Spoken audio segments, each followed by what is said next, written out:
Aise, kakangu Harmonize, usipokuwa makini kuna baadhi ya watu watakuharibia wimbo wako. Sasa msikilizeni huyu mchambuzi, anaimba nini hichi? Anaimbaje hivi? Naishi wa power mabu, if you looking for her waist, tazame na sura. Baba Zosi na fura kama nakula kitu walikwa wambura. My brother Konde Boy. Sikilizeni wataalamu, sisi mafundi tuliozaliwa na muziki. Sikiliza mambo haya. Naishi wa power mabu, if you looking for her waist, tazame na sura. Baba Zosi na fura kama nakula kitu walikwa wambura. I want it. Mimi ndo kama naenda kama nani sasa hapo? Mshindi jamani, kama kuna mchambuzi yoyote anaweza kuimba hii line kunishinda mimi, ajitokeze. Naweka kitita cha shilingi 3,000. Atakaye nishinda nampa hela.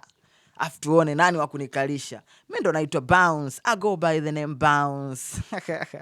By the way, wimbo wa Love Design sasa hivi ndo talk of the town. Yani huwezi ukazungumzia wimbo mwingine wowote. Tumeshuhudia hapa katikati zimetoka nyimbo nyingi sana, lakini baada ya Love Design collab ya Darasa na Harmonize kutoka, imefunika ilo kombe. Mwanaharamu amepita. Sasa kiusingi ukipita sasa hivi kwenye digital streaming, nafikiri utakuwa unakubaliana na mimi na kwa hichi ambacho nakwambia, kwa sababu ukipita kule Shazam tayari ushaingilia wimbo wa Love Design, ushaingia kwenye ile top Shazam song.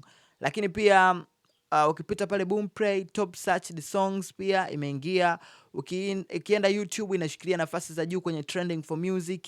Pita pia Apple Music, Audiomack the same.